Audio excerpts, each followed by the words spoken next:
Welcome back to my channel. Isang mapagpalang araw po sa ating lahat. Sana po kung saan man kayong dako ng mundo ay lagi kayong mag-iingat, laging safe at huwag kalimutan lagi lang tayong masaya para iwas sa stress. Today's video, tayo magre-reaction muna sa Danjoy. Nami-miss kong mag-reaction sa Danjoy. Ilang araw na rin na medyo wala tayong reaction. Pero bago ang lahat, kung bago ka pa lang sa aking channel, paki-like and subscribe naman po sa aking munting channel. Masaya na tayo dyan. At maraming salamat sa inyong suporta. Siyempre, huwag natin kalimutan ang ama ng Kalingap, Kuya Val Santos Matubang, Ate Edna Vlog. At saka siyempre, si Kalingap Rab. Kung wala tayo dito sa Kalingap community, kung wala sila. Shout out din sa Danjoy Supporters International. Saan man naroroon, basta mga supporters ng Danjoy, shout out sa inyo. Siyempre sa lahat ng mga love teams ni Kalingap. Ito na nga mga Lods, kita nyo yung ating thumbnail. Ayan, pag-usapan natin, tayo magre-reaction dyan. Kasi parang ako dito, daming kilig. Talagang itong real couple na to, talagang iba yung kilig nila, iba yung binibigay na pampag-good vibes, pampasaya, pampakilig. Iba totoo na Kasi nga, gaya nito, si Kalingap Dan, si Papa Dan, ay pinaghahandaan ang breakfast ni Baby Love. So, diba? Kakatuwa. Parang totoo na Talaga, dito natin makikita, mapipicture out natin na ganito pala sila magsama siguro sa totoong buhay kapag magsama na talaga sila. Diba? Nakakatuwa tingnan. Parang nagbabahay-bahayan na ba itong dalawa na to? At maraming nagsasabi, siguro sarap mag-aalaga nitong si Papa Dan, Di ba sabi rin ni Papa Dan ay si Joy daw ay maalaga. Siguro sarap din mag-alaga si Joy. Di ba? Kapag tinitingnan natin sila, di ba, nakakatuwa. Ang sweet!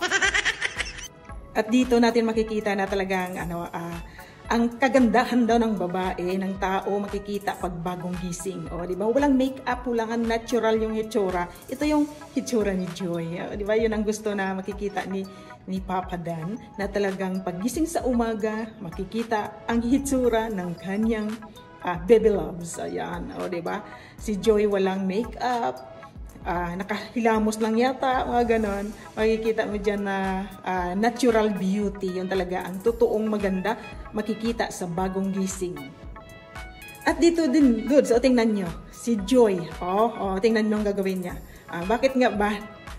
Habang nag-uusap nga sila, di ba, ang sweet nila, ang saya nila tingnan, nag-uusap. Pero itong si Joy, tingnan mo, nakataas yung paa. So, ibig sabihin, comfortable, feeling at home, di ba? Kapag nakataas yung paa mo na may kausap ka, so wala nang karte-arte, wala nang pinakita mo na yung kung ano ka, di ba? Ay din tuwang-tuwa naman si Papa Dan, nakikita niya yung natural ni Joy, di ba? Comfortable si Joy, nakataas ang paa habang nagkakape, habang nag-uusap sila, di ba? Ibig sabihin napaka-comfortable ni Joy sa harap ni Papa Dan. Diba? Ito talagang magpupul na ito, mag-baby loves na to. Grabe sweet! Ito nga mga Lods, nakikitaan din natin si Joy na bakit palagi niya lang itong binabanggit kay Papa Dan. Napapansin nyo rin ba ito kay Joy? Napapansin nyo rin. Mga ilang beses na sa vlog nila na talagang binabanggit ni Joy ito kay Papa Dan. Bakit kaya? Gaya nito. First time mo dito sa BGC? Oo, first time ko. Anong masasabi mo? Mainit? Pero masaya ka naman. Oo. Ikaw ba? Lagi ka dito? Siguro marami ka nang nakadate dito. Hindi. Bilang lang ang mga pagpunta ko dito. Hindi man ako lagi dito nung dito pa ako sa Manila. Malayo din kasi sa amin to, tsaka dito pang sosyal. Lang ako tamang normal lang naman ako tao. Kaya wala rin akong nakaka-date dito kasi unang-una malayo, traffic, tsaka mahal din. Walang mga bilihin dito kaya bihira lang. So, ikaw, nagustuhan mo yung pagkain? Oo. Diba? Sarap kumain kasi maganda yung view, no? May ka pa, Joy. May natira pa sa labi mo. Grabe, bumabawi ka talaga. Siyempre. Paano mo nga pala nalaman itong lugar na ito? May dinala ka na dito, no? Wala, nakita ko lang ito sa post. Sa Facebook. Tapos nung nakita ko maganda yung view, maganda puntaan, ikaw agad yung naisip ko na isama dito. Bakit? At iniisip mo lagi na meron akong mga ibang dinala bago ikaw. Hindi naman. Tsaka thankful nga ako kasi dinala mo ako dito. Ang ganda kaya ng view, tas parang nawala talaga yung stress ko. Kasi, alam na natin yung rason kasi siyempre si Papa Dan, maraming mga ex.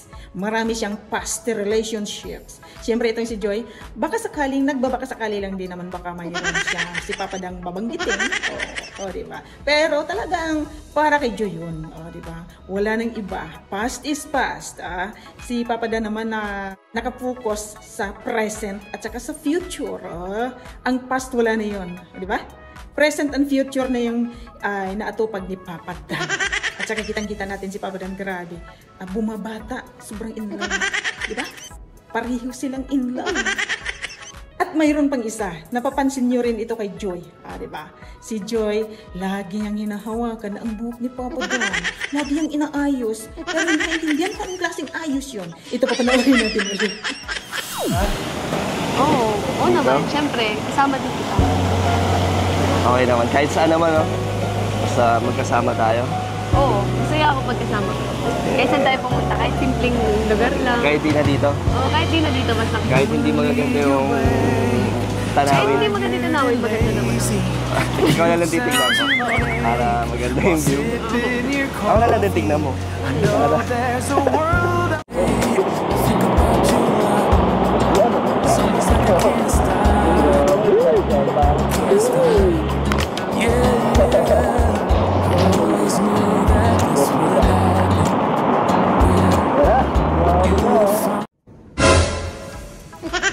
O diba?